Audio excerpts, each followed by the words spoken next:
Welcome, Cancer, to 12th House Tarot reading. My name is Mouse. I am your host. This is a general reading for the sign of Cancer for the week of February 17th to the 23rd, 2025.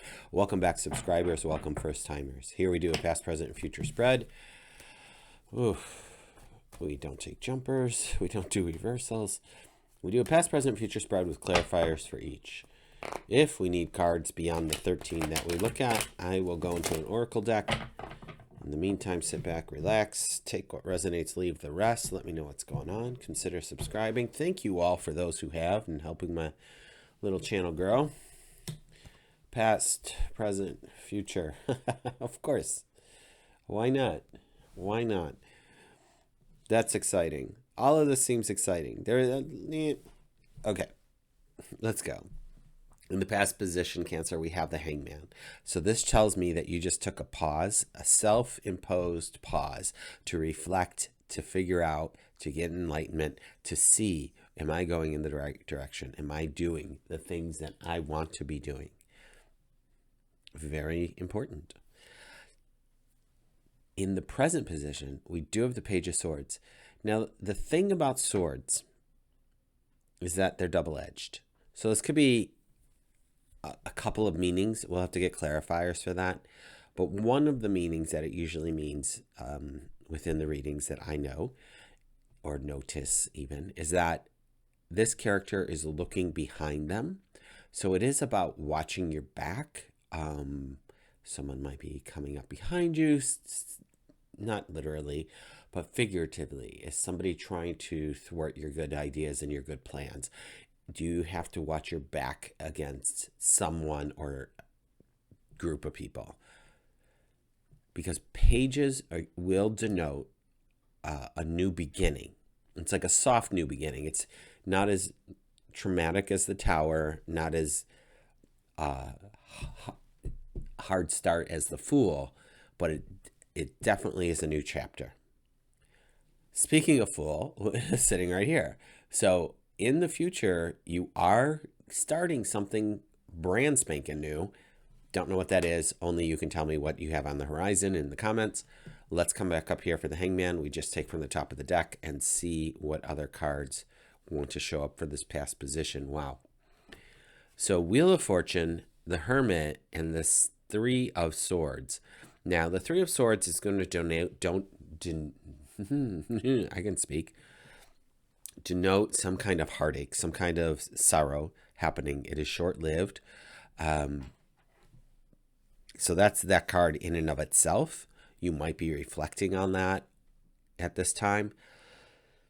I want you to notice that there's the Hermit and the Hangman. These are two cards where you go within. Like if the Star shows up, I'm going to say right now, if the Star shows up in this reading anywhere, I'm going to say that that's even a bigger message to you to separate the wheat from the shaft, separate the noise of the outside from what your soul is calling you to do, right? Like, don't fall victim to things that keep you small or keep you in struggle, is what I want to say.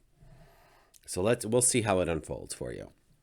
But both the Hermit and the Hangman are definitely about going within.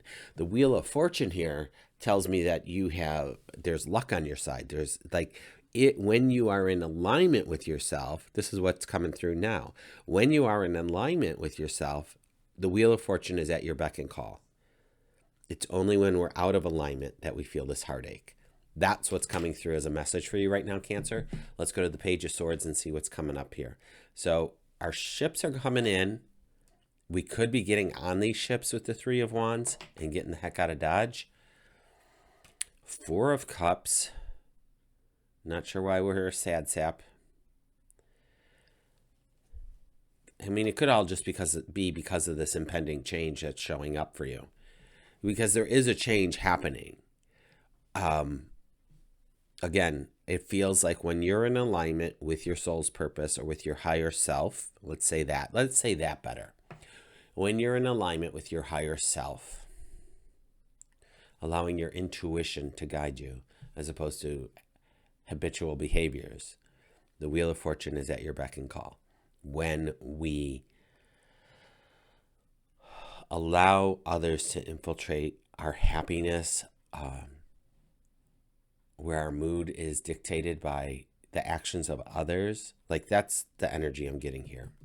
And that's why this Page of Swords is like, you need to watch your back and you need to take care of you and move on. We have 2 pages in this row, so there are new beginnings. The Page of Cups is water, and it is about good luck and good opportunities coming in your way. And cups are about emotion. So emotions might be running a little high this week. We are coming off of a full moon, and that might have had some effect on you. But I want you to take note of this week, that there's a beginning, a new beginning happening. I mean, and literally, because we are walking towards the full. I keep forgetting this, but we are walking towards the full here, Cancer. But this 4 of Cups, it's important to know that the universe will give you what it is that you're asking for. It may not show up in the form that you expect it to. I.e., I want to experience love. I want to experience unconditional love. You might get a box of puppies on your doorstep. You know what I'm saying? So the universe is going to provide you what you need in a way that you need it if you allow it. Otherwise, we're sitting here sulking at the 3 cups the universe already gave us because maybe we asked for it in a particular way. Maybe we're going against the grain. But something is coming in, and I think what I'm going to ask you to do is to lighten your heart a little bit and make sure you're surrounding yourself with people that can lift you up and celebrate you so that we're not sulking over here. Let's see what else the Fool has in store for us. We have the 6 of Cups, which is like it's peace, it's harmony, it's abundance. There is the 9 of Swords, so that's interesting. Keep in mind, this is energy in the future. It's not like one week, the next week. This is just future energy. But then you have the 9 of Pentacles. So that's these. Do you see how these are just so opposite of each other?